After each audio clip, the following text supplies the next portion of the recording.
Kita punya trauma, entah itu fiktif, entah nyata, entah apalah. Kita punya trauma kasus Siti Jenar. Orang yang mendalami la ilaha illallah secara intensif, ya, entah itu disebut kalimat sodo, bosuluk, boseloko, mbah kono pokoknya. Orang yang memahami la ilaha illallah secara intensif, itu pasti menuju ilmu hakikat. Dan menuju ilmu hakikat pasti ngalami hakikat yang khoyali. Ini rungokno tenan iki. Hakikat yang nopo? Khoyali. Dan hakikat yang khoyali ini mulai menipu. Ya, kalau sudah begitu ruwet. Misalnya ngeten nggih. Ketika kula maca nggih diskusi ini utai perdebatannya kali jago mbek Siti Jenar. Saat itu ada Sunan Bonang juga. Kamu sujud pakai apa kali jaga? Ya pakai jasad. Dari Siti Jenar. Daging kamu itu hanya onggokan daging. Nanti itu jadi bangkai. Dan setelah jadi bangkai itu habis. Kamu nanti ditulis Tuhan tidak termasuk yang sujud. Kebuat yang mbok sujud itu bentek. Mikir kan juga. Rugi ke sujud mbek bathuk mbek tangan. Jasad sampeyan kuntek. Ora ana sing crita kowe nak sujud mergo jasad itu mok sampeyan dadi bang. Lah nek ngono sujud ning hakikat ora usah bathuk, ora usah tangan, ora usah sikil, yo rohom iku lho kon sujud mbek pangeran. Nak sujud mbek fisik ku rugi wong fisik sampeyan. Mikir kali itu. Mungkin bolak-balik kali Joko mantan wali preman terus jadi debat pusing. Siti Jenar tahu belajar tak tahu menang Irak. Yang jelas yang mulang gak satem orang menangi. Wah, uang ini menjadi perdebatan. Sehingga keyakinannya kayak Siti Jenar, la ilaha illallah itu ya wahdatul wujud itu, innalillahi wa inna ilaihi. Selama ini kalau orang syariat misalnya, orang syariat itu kalau ada orang mati, misalnya Kak Ruhin mati, ini aku kan muni innalillahi wa inna ilaihi raji'un, saiki Ruhin wis mati. Mati itu balik ning pengen. Itu cara wong hakikat kan salah besar. Orang mati itu tidak ada, cara ilmu hakikat orang mati itu tidak ada. Roh ini tersiksa di alam fisik. Jadi ruh ini tersiksa di alam fisik. Karena ketemu ning jasate ruh. Tersiksa dulu. Aku ape mangane kudu kerja piring Jepang tersiksa roh. Asal roti mau tersiksa. Misalnya kiai ape mangane dadak kudu pidato 2 jam bareng tersiksa. Roh iki napa? Tersiksa. Mergo roh ora buta mangan, ora buta ngombe, tapi gara-gara melok fisik. Paham ya? Lho ini tenang sih. Kenapa rai bener. Lah kula boten. Sampeyan betul lho guru waras maksudnya nggih. Artinya waras secara akademik karena ada referensi, ada marojek, nggih. Waras secara hakikat. Kula niku umpama merasake sampeyan wis ilmu hakikat. Artinya saya juga ngalami ilmu hakikat. Lan ketika sing aran hikam, wong ora tau mukasafah ora usah dadi ulama. Entah sekian detik ulama itu harus pernah mukasafah. Biar merasakan ilmu napa? Ada. Tapi ilmu hakikat itu bisa dilogikakan sebelum sampean sampai secara musyahadah. Paling enggak bisa sampai secara logika. Manusia itu mulai Nabi Adam sampai sekarang itu kan punya roh. Dan roh itu tidak makhluk. Ya, roh itu tidak makhluk. Ketika roh itu diletakkan di jasad, dia itu tersiksa. Karena ketika dia ke jasad fisik, namanya mengalami keterpisahan dengan yang abadi. Dia ini ning jasad fisik, tersiksa. Karena dia harus di alam yang kasat mata, alam mulki. Tersiksa. Ketika dia tersiksa, melok ruhin, akhirnya dia mangane kangelan, akhirnya lesu mangan. Padahal roh gak butuh mangan, perlu dicatat, roh gak butuh. Ya ora butuh gunung kidul barang, kan roh ora butuh rabi. Paham kan? Ya ora butuh putus cinta, ora butuh pegatan, ora butuh macam-macam. Paham? Tapi karena dia nemplek jasad sing butuh mangan, butuh rabi, butuh wedoan macam-macam. Akhirnya roh tersiksa. Suatu saat kalau roh ini dalam bahasa manusia mati, ini dalam bahasa manusia mati. Ini hakikatnya roh itu tidak mati, dia kembali ke habitatnya. Ini disebut innalillah. Kita ini dari awal ya dengan Allah. Wa inna ilaihi juga kemudian nanti kita pasti kembali ke Allah. Dan itu diyakini betul oleh orang wahdatul wujud. Jadi kalau roh mati itu ya tidak ada mati.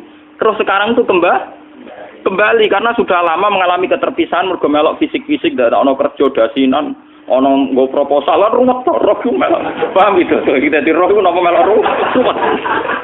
Lah roh ya tersiksa aku ora butuh mangan, ora butuh proposal bocah ngalor. Itu tersiksa. Makanya dalam cerita-cerita Jalaluddin Rumi yang otentik di kitab-kitab begitu. Ketika beliau mau meninggal, muridnya itu nangis. Dari Jalaluddin Rumi, kamu jangan nangisi saya ini mau pesta, saya ini mau pesta perkawinan. Kamu tidak merasakan penyesalan saya. Saya ini lama menyesal karena harus hidup bersama kamu. Terus saya ini tersiksa karena ngalami alam yang rusak, yang fana. Alam yang fana. Harusnya roh saya itu di alam abadi, bukan di sini. Maka jangan tangisi kematian saya. Kematian saya adalah kembalinya roh ke habitatnya. Semenjak itu kematian dianggap malam perkawinan. Karena roh kembali. Walhasil nguniku cara ilmu tasawuf bahasa Arab jenenge wahdatul wujud, kena Jawa Yogyakarta Solo keadaan itu jenenge manunggaling kawula. Mergo sing rawan ngono rugen to, Pak. Nek tak terangno detail. Jadi bathuk mesti iki buku sujud kan. Niku sampeyan ilang. Dadi seksine ora ono cara teorine sinten Siti? Rugi kowe. Jadi ya gendor. Lah kali Joko mantan preman jak debat terus ora ngono mbok terus tak pateni kowe. Lah debat iki ora iso. Premane kumat. Ya ta preman jak debat ilmi. Ngono ku model. Kali Joko yo ora salah. Dise Sayyidina Umar nggih ngoten. Umar sahabat top. Saya jak debat atau milih tak patenane ya Rasulullah. Gak iso dene ilmiah. Mantar preman pasar rukat terus jadi sahabat top. Debat yang milih mate. Ada wonten cerita wong Yahudi njaluk keputusan Nabi. Bareng wis diputusno Nabi cek mamang. Ndak tenang keputusane ngono dalam sengketa duniawi. Bariku takok ya Ali. Ya Ali, aku mau sowan ning Nabi Muhammad. Dikai keputusan Nabi mamang cara kowe pilih. Sampai Ali dikai keputusan persis kanjeng Nabi. Cek mamang neh takok Umar. Takok Umar aku mau sing Muhammad, ning Ali dikai keputusan kok mamang, Mar. Cara kowe piye? Urusan dunya. Enteni iki. Entah dia melepuh buat apa? Uang diputus Nabi ora mar. Buat mati. Awe. Mereka mantan apa? Cara mantan intelektual atau intelektual kan ya wajar nggak uji kok percaya Nabi. Kan bareng cara Ali sederhana. Gak percaya wis kandhani. Ora mesti cara Ali kan. Lah ora apa patene. Ya wajar wong Yahudi kok percaya Nabi, nak percaya ora situ Yahudi Muslim. Lah Ali situ Gustur. Lah Gustur ra beda piye tenang. Ali nyen ngoten watake ngoten. Nasibe padha. Ali itu ilmuwan yang jadi presiden gak sukses, yang niru Gus Dur. Mergo ning dinggo negara wong pinter mimpin ra sukses, wong pinter gampang maklumi. Lah misalnya kita dadi kiai wong pinter. Kayak santrine pacaran. Maksud jangan ana cerita wedok. Wae ruwet. Terus malah dalil dinalina tubuh syahwat minan. Piye padha tanpa pelaturan. Paham ya? Ruwet to. Mulane aja geman, iki kiai pinter teman-teman iso geman. Sing biasa wae ana syariate sithik-sithik. Sing gamane ana santri pacaran tersinggung, ana santri nakal tersinggung, sing ana rasane lha donya ana napa? Dadi nek meguru kula nu urusan ilmu semi hakikat. Mulane mon nggih. Sehingga kayak Siti Jenar, cara pandang Siti Jenar tuh masuk betul ning gone pemikiran para santrinya. Kados Ki Ageng Pengging, siapa masuk betul karena masuk akal. Cara mereka napa? Betapa tidak ada artinya fisik ini. Nah, kalau semua fisik ini tidak ada artinya, kemudian yang ada artinya itu roh, perjalanan apa? Perjalanan roh, sehingga diartikan inna lillah wa inna ilaihi raji'un. Inna sholati wa nusuki wa mahyaya wa mamati ku lillah. Lah kemudian sekarang sampean tak tanya misalnya, ini latihan ilmu hakikat. Wa mahyaya lan penguripan ingsun. Kalau ingsun itu artinya fisik atau jasad, itu keliru besar karena jasad tidak pernah hidup. Yang hidup itu roh. Paham ya? Sekarang artinya wama mati itu apa? Kematian ingsun. Kalau roh itu tidak pernah mati, berarti kematian roh adalah keterpisahan dengan yang agung atau yang abadi. Dan semuanya itu lillahi rabbil alamin. Sehingga mereka mengatakan kematian itu satu pesta. Mulane kados Bilal ditakoki, ya Bilal, ketika murid-muridnya nangis bergape mati, Bilal ge seneng ae. Badan nalqal akhibah Muhammad dan wa hisbah. Ya nak mati malah seneng tuh ketemu kekasihku. Sebab itu kematian tidak pernah jadi problem bagi mereka sing soleh. sing menembus ilmu hakikat. Paham? Tapi ilmu hakikat kayak ini itu yang diyakini Siti Jenar, diyakini Jalaluddin Rumi, diyakini para wali-wali wahdatul wujud. Dulu Syekh Husain Sinten Al-Halal. Itu kemudian melahirkan prahara syariat. Prahara apa? Syariat. Sebab itu Wali Songo, oke Siti Jenar benar dalam filosofinya, tapi harus dibunuh. Karena menjadi prahara syariat. Sama dengan yang dikatakan Nabi itu benar, tapi menjadi prahara syariat. Akhirnya disomasi oleh Umar radhiyallahu anhu. Jadi sebetulnya sama, pola-pola ceritanya sama. Intinya sebuah ilmu hakikat harus dikawal napa? Syariat. Nggih kula bolak-balik, contoh paling gampang wit pisang. Wong nak mangan gedang kulitnya tetap dibuang. Tapi umpama gedang dari awal ora usah kulit, ra sido dadi gedang. Paham nggih? Meskipun kon ape dipangan ya dibuang. Tapi kita tidak bisa membayangkan pisang dari awal tanpa napa? Mbah kekeringan, mbah bosok, mbah ora sida dadi napa? Pisang. Terus pentingnya syariat lagi begini, mulane penting ngaji wali-wali syariat sing pinter kados Sunan Kudus, kados Sunan Bonang.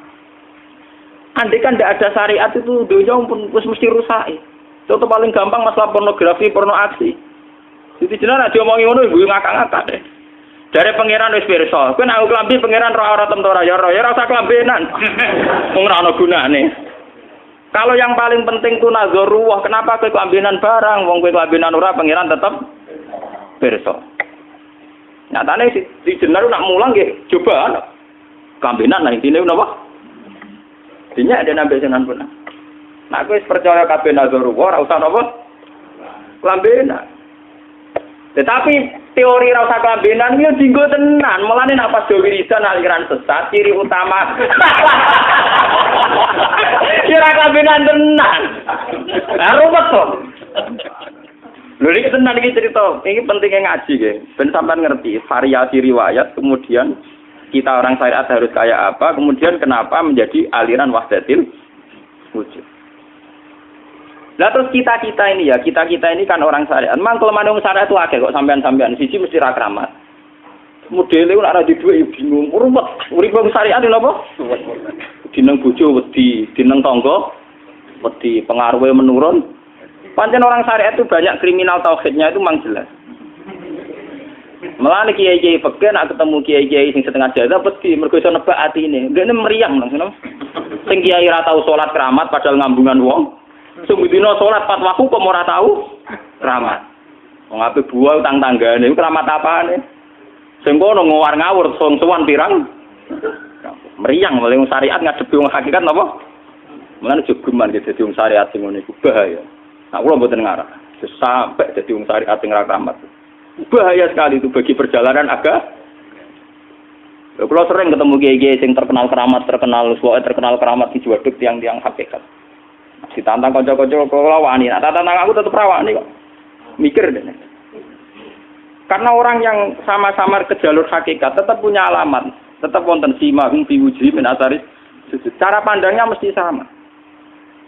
Lalu kalau nanti ketemu murid, ya artinya yang ikut aliran Siti Jenar, dia ada sholat, ada apa, hidup di satu tempat gitu. Padahal dia bisa baca ihya. Dulu pernah mondok di Mekah, pernah di Irak. Itu ya meresahkan para kiai. Kemudian sebagian mereka minta saya suruh ketemu. Ya walhasil kalau ketemu pertama ya. Jenengan Gus Ba, tapi zaman roh jenengku teu pernah tak arani muka sapa. Nggih biasa mawon. Kula ora usah kenal jenengan nggih kenal. Dadi kula nggih biasa mawon. Lah niku pernah ngajar-ajaran. Saya lha Gus ning donya tak enteni mau turu ngenteni mati ngono lho Gus kok repot. Ijaban kula terus enak. Sampai ada wong hakikat wong ngenteni mati barang. Ya mati yo saiki iku. Ora usah ngenteni saiki padha-padha wis napa? Wis mati. Ya saiki wis padha-padha wis urip. Wis padha kabeh. Nah cara ilmu hakikat kan terus sama semua. Napa? Sama semua. Tadi makanya itu tadi.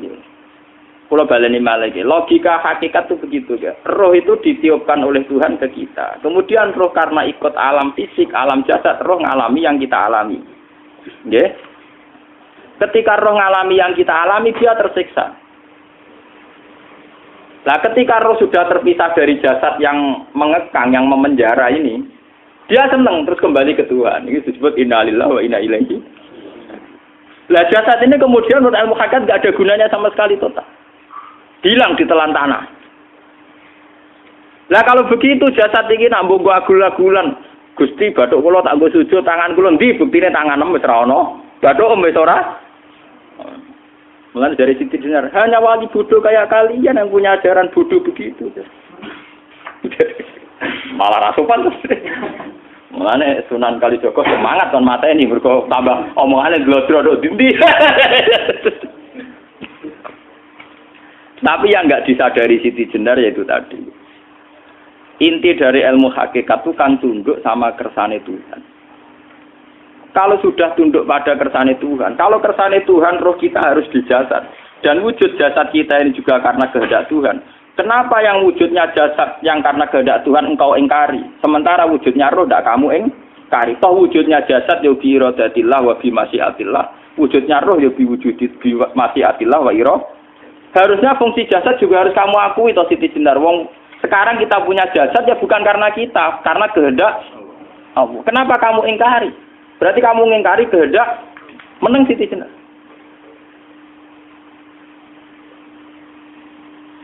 Makanya hakikat yang pertama saya itu pasti khayal. Lah Siti Jenar itu hakikatnya baru yang sampai khayal itu. Sehingga dia tersesat. Sebetulnya kalau sudah hakikat beneran itu tidak perlu khayal begitu. Artinya tidak perlu khayal jasad kita sing senajan ora ana gunane ini. Tetap piye wae wujudnya karena kehendak Allah. Juga kita harus terima. Apapun kekurangannya, apapun kenaifannya, ironisnya harus kita terima. Ini sebagai bentuk penerimaan kita pada masyiatil. Begitu juga keadaan roh kita sebagai penerimaan atas masyiatil. Meskipun ada teori-teori roh yang lebih valid. Lebih valid misalnya begini. Kanjeng Nabi itu suatu saat ininya terputus karena perang Uhud. Itu Kanjeng Nabi dia dolanan drijine ini. Napa cara niki napa jari jemari ini Nabi putus. Iki dolanan. Jadi Nabi sendiri kadang sering ngajarkan ilmu hakikat. Hal lagi illa usbun udmiyat wa fi sabilillahi ma laqitu. Kowe ora trimo fisik, bentuk fisik jari jemari sing ditetir berdarah. Tapi nak kowe wis fi sabilillah ayo wis balik ning habitatem. Sehingga kenapa para sahabat itu ketika dicincang, ketika putus tangannya, putus kakinya. Sahabat yang usul ke ilmu hakikat itu malah senang. Karena jasad kita ini kan ila sabilillah menuju jalan Tuhan. Sekali dia sudah terluka fisabilillah itu sudah menemukan formatnya. Cara teori Cina sudah menemukan formasinya. Paham gitu? Orang kok malah ngeluh itu berarti goblok kena ngeluh. Paham tak? Paham ini apa? Jadi, makanya Nabi ngertikan ya itu sudah ketemu formatnya. Ketika rohnya para syuhada nanti kembali ke Tuhan, ya ketemu formatnya lagi. Itu disebut wala taqulu lima yuqtalu fi sabilillahi amma. Dia tidak mati sesuai formasi awal, yaitu roh kembali ke Tuhan dan jasad ikut mengawal. Nah itu Nabi kadang ya pakai ilmu hakikat begitu. Mulane kula bolak-balik matur, kula niku nggih mulai umur 20 tahun napa pinten. Kula ngasih nggih gadah penyakit dan ekstrim penyakit saya. Sampai saat ini kalau nak ngobatno tidak lebih 50%, karena saya tetap berpikir. Misalnya cara syariat kan berobat, tapi cara hakikat apa betul keberadaan saya di alam ini penting. Sehingga aku kepengen urip tak bela-belani ngantek entek atusan juta. Jangan-jangan penting mati ikut timbang uripku. Lah nak ngono lha apa tak bela-belani? Entek atusan juta. Jadi misalnya kita berobat ya mau ya dari nabi kan berobat ya berobat. Pokoknya kita Islam masih mau gerutu kadang orang paham. Sekali kamu mengamati dengan sisi hakikat, coba sekarang sampean pikir, coba sekarang nggak pakai logika hakikat, pakai logika syariat saja. Saya ini misalnya asetnya 10 juta, misalnya, saya punya aset 10 juta. Tapi misalnya aku rugi nawan atau dipengaruhi di masa depan sama kayak kulo kan soalnya cara teori di masa misalnya kulo ruhin, artinya kere di duit 10 juta aset. Tujuan saya sembuh kan supaya aku iso sembuh sehat, engkau iso kerja untuk anak. Tapi karena saya sakit nanti operasi tidak 10 juta. Operasi tidak 10 juta. Wong aku repair mesti iso marisi anak. Apa meneh nak duit 10 juta tak ada gue berobat malah jelas ra iso marisi. Lah nak ngono penting matiku ya dibagi 10 juta. Karwan iso diwaris langsung. Sementara anak aku mari dibiayai 10 juta, rong mesti mari 10 juta mesti entek. Artinya tidak ada jaminan kalau berobat itu secara visi ke depan lebih baik. Soalnya malah ngentekno donya nggak jelas akibat positifnya. Misalnya tetap lumpuh, duwe teori loh. Bapak artinya apa? Teori hakikat tetap lebih benar bahwa hidup itu tidak ada artinya. Semua itu tidak ada artinya. Berobat apa enggak berobat semuanya tidak ada arti. Teori loh gini. Sehingga kalau kita tengah-tengah aja tengah-tengah. Kasus kula misalnya loro nggih berobat. Gusti separuh kalau ngelakoni syariat, tapi sebagai kalau ulama fikih, separuh kalau lakoni apa? Jadi kalau tetap buatan ngarah obat 100%. Tapi orang ngarah berobat, wong kalau tiang apa? Syariat. Tapi memang faktanya itu begitu. Cara Kanjeng Nabi kadang Kanjeng Nabi berobat. Kadang Kanjeng Nabi wis nikine tercincang dige guyonan. Wa laki illa usbuun udwiyat. Ora kok driji sing gak melok-melok. Nah, bukti bahwa jasadnya begitu tidak penting. Kayak Sayyid Hamzah. Menurut Sayyid Hamzah nganggep wahyu bentone ra karuan. Kalau teori Siti Jenar itu benar, teori Jalaluddin Rumi benar teorinya lho, ora kok ra salate lho nggih, maksudnya kono nganut ra salate. Benar cara analisis roh. Ketika Sayyid Hamzah dinyatakan mati oleh manusia, oleh hukum manusia dinyatakan mati karena dia sudah tidak bergerak. Dalam teori hakikat kan rohnya Sayyid Hamzah sudah fi khawasili tuyurin khudrin. Rohnya sudah diambil Tuhan, tidak mati. Paham ya? Ketika rohnya Sayyid Hamzah sudah diambil, jasad ini sudah tidak punya rasa.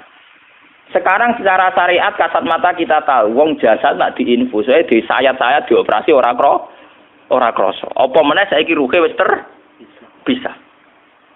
Lah ya jasad itu cek gampange, dioperasi dibius saja terus tidak kerasa. Apalagi rohnya sudah diambil. Lah saiki bayangkan.